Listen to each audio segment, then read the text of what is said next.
Welcome to the Redeemer Podcast. I'm your host, Zach, and today we got an alumni episode. That's right, we welcome Matt Skowmaker to the show as he shares about his time at Redeemer and how it's impacted his career. He recently finished his MBA and also is working as a sales manager. If it is your first time here, make sure to like and subscribe, share with a friend, and check out some of our other episodes that explore various aspects of Redeemer, Christian education, and so much more. Thank you for making us part of your day. And with that, here we go. And I am pleased today to welcome into the podcast Redeemer Alumni and a good friend of mine as well, Matt Skowmaker. Matt, welcome to the Redeemer Podcast. How are you? Good, Zach. Yeah, thanks for having me. Appreciate it. Yeah, no, it's been a while since we've connected, but I'm excited to kind of explore your career and explore kind of what the Lord has been doing in your life post Redeemer.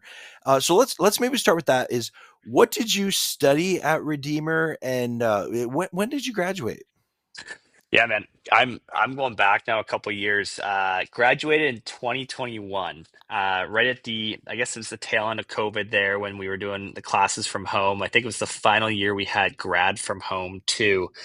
But graduated with my Bachelor of Business Administration. I think we were fortunate. We were the first class to get that. In fact, a couple weeks before graduating, they had set up all the class information and everything else to figure out who could pass the BBA. And we were super fortunate to get just in before or under the deadline with it. So yeah, Bachelor of Business Administration with the co-op designation as well.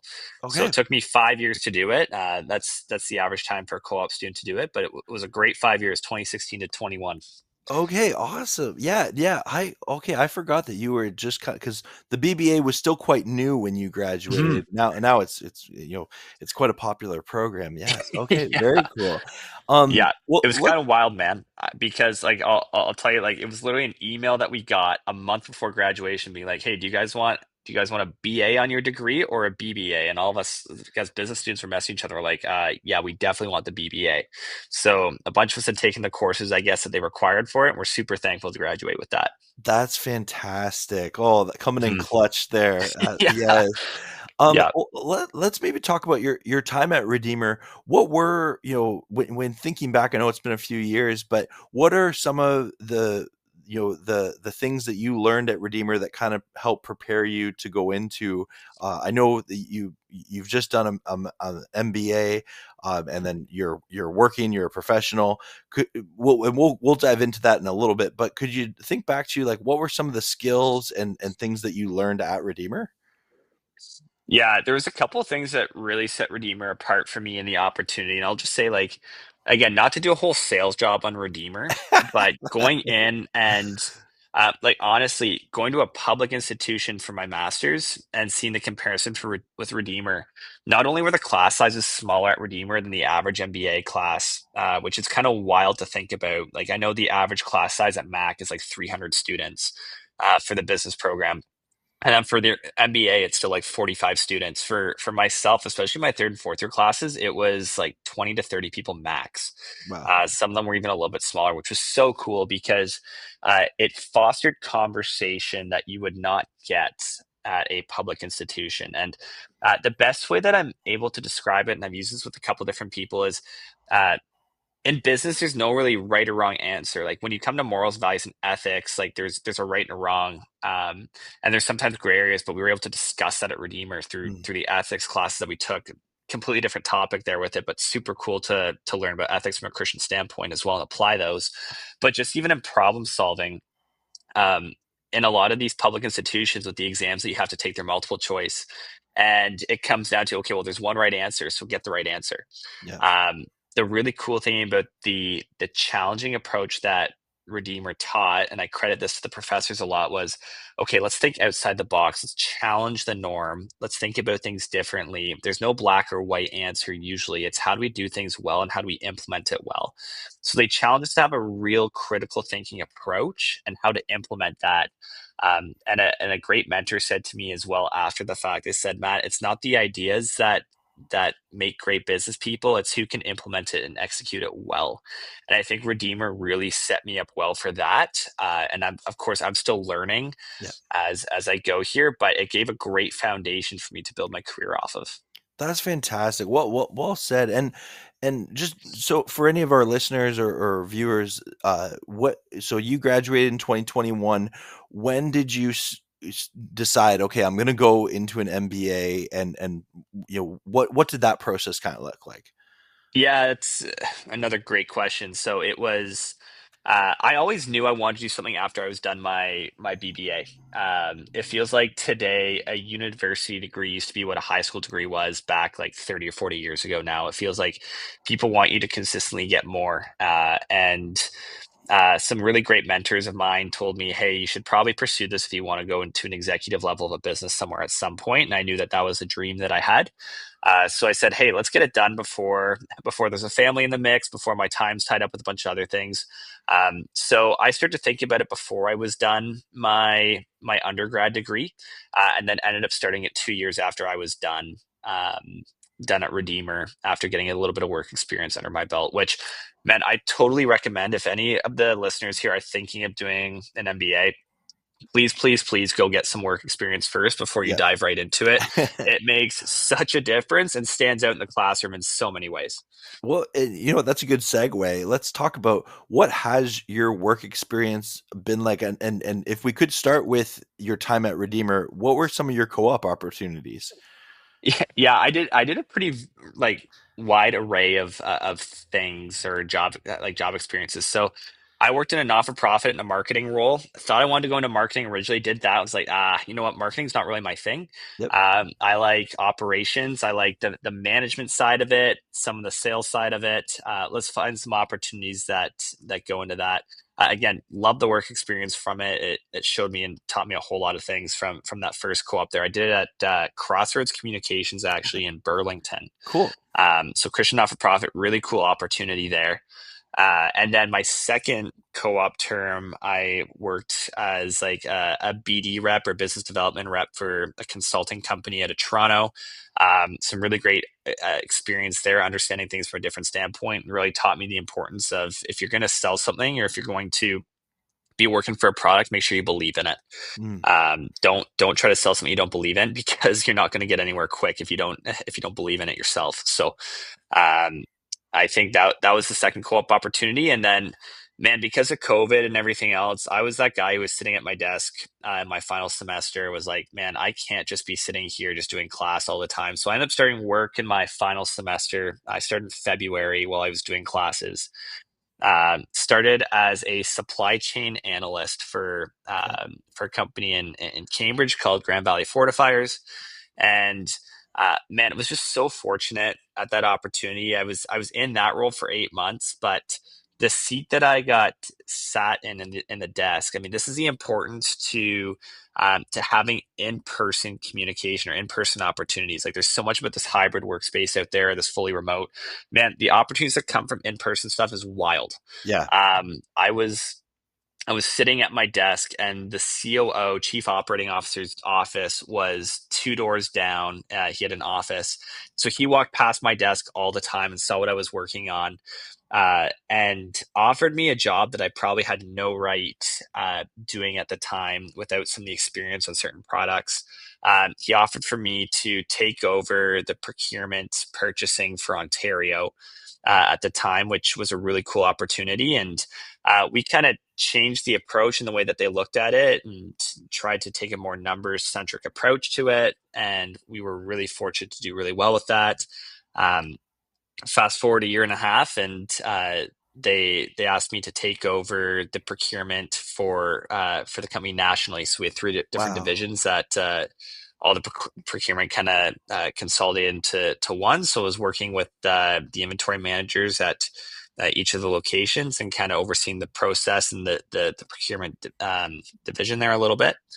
Um, and some great learning. And then I decided, hey, I would love to try out something on the global side. So uh, at the beginning of this year, I took an opportunity as the U.S. sales manager for a business out of the Netherlands called F&F Ingredients, and really it's a global supply chain company. So we Wow. work with companies out of Europe and China predominantly, and we're shipping and integrating products that they have into different areas in the world. My focus is on the agriculture sector. So I'm doing that for with the team in the US there, and lots of travel these days, but really, really enjoying it and learned a whole lot about geopolitics and business and how everything affects that. It's been a really, really cool learning opportunity. Matt, that's fantastic. Well, definitely congratulations and celebrating your career and what the Lord is doing, through it and still doing to this date. I'm just curious a little bit here. You did a great job articulating kind of your career path. When you were studying at Redeemer, did you think your career was going to go this way? No, not at all, man. Yeah, Not at all. Okay, this is actually something that I have an issue with my generation and the younger generation. Okay, everybody starts out and they think, "Man, we are going to find the dream opportunity right off the bat," and I'm like, that is so far from the truth. yeah, Everybody sees an it's a process. opportunity and they're like, "Yeah, no, I'm going to go after that. That's the job. I'm not going to take an opportunity until you get there." Man, we got to put the work in. We got to earn it. That's the only way we're going to get there. Like there was multiple times and again, there's importance to work life balance, but guys, we got to put the work in. So that means staying late at the office at times. That means working on projects that you aren't necessarily assigned to, but they need help with, and jumping in. That's how you get opportunities. That's how you get noticed. I was super fortunate with that. Man, I know we're not supposed to talk numbers necessarily, but I'm just going to share this because it's a conversation I've had with a bunch of different guys and girls recently. Um, my first job as an analyst, I started out at like 40 grand a year in that position. Okay. It was not a dream position. It's where I started. But everybody's like, so many people out there are like, man, we gotta make six figures or close to that in our jobs and do well. Like that's just so unrealistic coming out of Mhm. university. You got to put the work in. You got to show your value before you do something. Yep. Um, that is some beef that I have with this generation. I just hope more and more people are willing to take opportunities when they come and prove themselves before they jump to a dream opportunity. I'd say like I'm still not in where I want to end up long term. Like this is a super cool opportunity. I'm super thankful for it. But it's constant work, right? And you Yeah. gotta push. And that's I will say Redeemer set me up well for that too. Like in my master's program, I was jumping into classes where there was a bunch of students where they didn't want to put the work in to learn, and Redeemer forces you to do that. They push you in different ways, and I was super thankful for some of the profs pushing me out of my comfort zone to learn to put in the hard work. So I truly believe that that's developed me into the person that I am today. Wow. No, no, thank you for sharing. And it sounds like Redeemer definitely had an impact on your ability to not just learn the kind of the practical side of business, with numbers, sales training, human interaction and in relational, aspect of it. But it's cool to hear you even talk about how, you kind of thought you were going to go the marketing route, but as you learned more and grew and gained more experience, you kind of were, sent down this path, which is, sounds like you're in a really good spot to be. On that note, I would love if you could just kind of touch on are there any specific classes that you took at Redeemer that like have kind of stuck with you that so many years later, or maybe an interaction with a professor or a certain project that you worked on at all? Oh man, there's so many different classes for different things depending on what you want to do, right? And I mean, I didn't go into certain classes thinking I was going to learn a specific thing or have a specific project that came out of it that taught me specific skill. Like it was, uh, I will say one of the classes that I took that really stood out to me, two of them for business students, management control systems in my third year.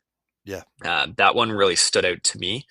And then managerial accounting. Okay, two courses that were a ton of work, but so rewarding for me, both in completing them and doing it well. I didn't get the best grades in either of those classes, um, but I was able to work hard and I learned skills I didn't have beforehand. Yeah. And that was thinking out of the box, critically thinking through different tasks and implementing processes or strategies um, into different situations, which I believe has really helped me in my career.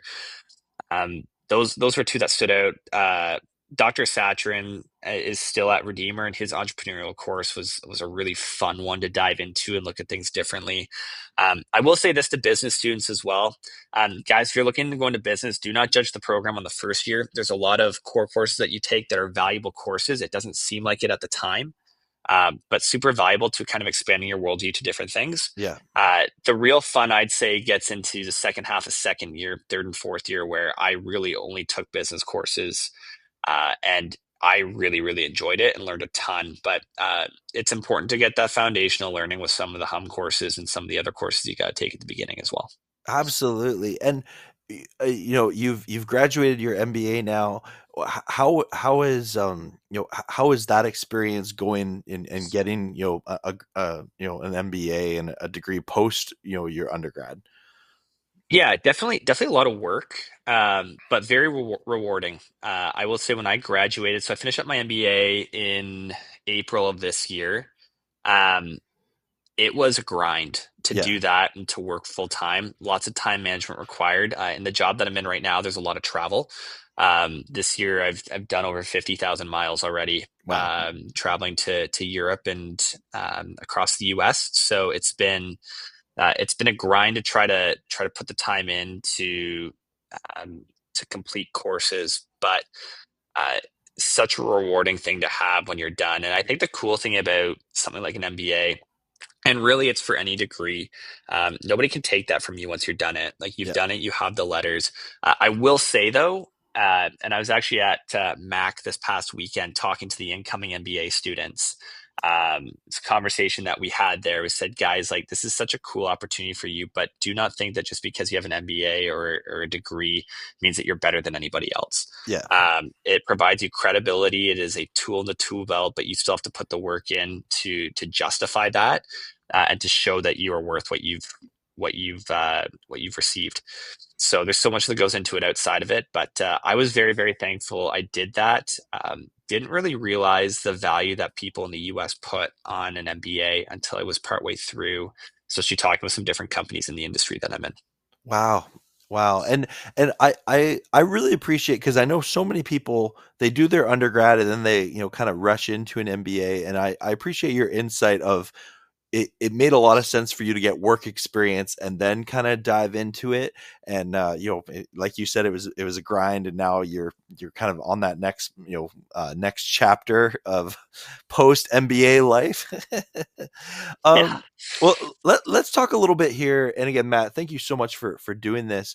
Let's talk for the student watching this or listening to this who's in high school right now, considering doing the BBA at Redeemer University. What advice or encouragement could you offer to them? Yeah, I would just say it's a really valuable program, especially if you're looking to learn things from a Christian perspective. I think that my time at Redeemer was so valuable from seeing things differently. In the public sector, they're all about profit and loss. Yeah. And truthfully, I mean, it's something that I struggle with all the time is to look at it and not just see numbers, right? Not just to see money or dollars made, but to look at things with a more holistic standpoint. And Redeemer does a great job at encouraging students to look at things differently. I'd say to look at things from a long-term perspective. And really, in my opinion, that's just good business practices. Yeah. That's that's looking at things with how you can benefit your employees, how you can benefit your customers, not just maximizing profit, which is important. You need profit to run a business, but it's not the only thing that you need. And Redeemer challenges you to think differently on that. I also had some really cool I guess some secondary opportunities because of Redeemer. Yeah. Um, there was a bunch of different trips that I went on while I was a student with Redeemer because of some of the relationships I developed with some profs. So I was in Washington, D.C. 3 times. I was in Austin, Texas once. I had the opportunity to enter a sales competition across Canada, and ended up finishing top 25 out of 3,000 students in that as Wow. well. And that's all because of the professors that I had. Dr. Satrin found some really, really cool opportunities that he encouraged me to pursue, and I did that, and it was very, very rewarding. Well, and it sounds like a large part of your story is being willing to take those opportunities, right? Yeah, And man. where some people might, look at them and be like, oh, that's a cool opportunity, but not act upon it. And would you say am I correct to assume that that's a big part of your story, is just having that willingness to be like, okay, this is an opportunity, I'm going to go for it? Yeah, that's a super cool way of stating it, actually. It's you got to take the opportunities when they come.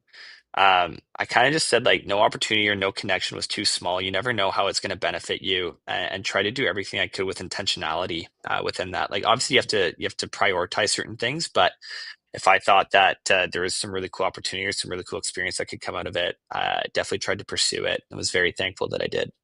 Very cool. And so for that high school student that I'm going to go back to, that's considering, Redeemer right now, w- would you say that you mentioned kind of the first year had its struggles there, but would you say that overall the BBA at Redeemer really kind of launched your career into what it is you're doing now? And what would I say that you're primarily doing sales right now, or is it more like management, as you say? Yeah, it's a bit of both. Definitely have some key accounts, and then there's some management that comes in with it as well, in terms of the teams that we have. Um, it's I would say that the BBA set me up for the success in terms of giving me the foundational skills Hmm. to dive into it. I think what you had to say in terms of the intentionality component is so important because you're not going to get anywhere today if you don't have the intentionality in terms of what you're doing. You have to dive in. You have to take the opportunities to come. You got to be self motivated. But having a BBA and getting it done at Redeemer and developing the skill set, I'd say that really set me up for success in terms of what I am doing today. Wow. Well, Matt, thank you so much for coming on this episode of the Redeemer podcast and part of this alumni series. It's great checking in with you, and look forward to talking to you off camera a little bit. And if you are here and you have resonated with Matt's story at all, we would love to hear from you. Our contact information is in the description below. Matt, any final words for our viewers? Yeah, man. I guess what I would say to any incoming students, like if they're thinking about Redeemer versus a secular institution, I'd say there's so much value to Christian education. Hmm. You can't put a price tag on that, and that's something that I really valued, and I believe that people should value more. Hmm. The other thing I'll say is, if anybody has any further questions, like feel free to hit me up on LinkedIn. Cool. I'm on there and happy to answer any specific business questions that people have. I don't know how much help I can be about other programs, but happy to chat about the community that I had there and the culture at Redeemer, and then work through the business programs. So, yeah, happy to chat with anybody. Awesome. Well, and is it cool if I put your LinkedIn information in the description below as well? Yeah, Awesome. absolutely, man.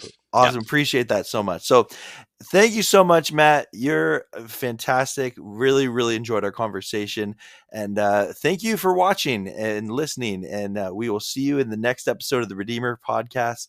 God bless, and we will see you in the next one.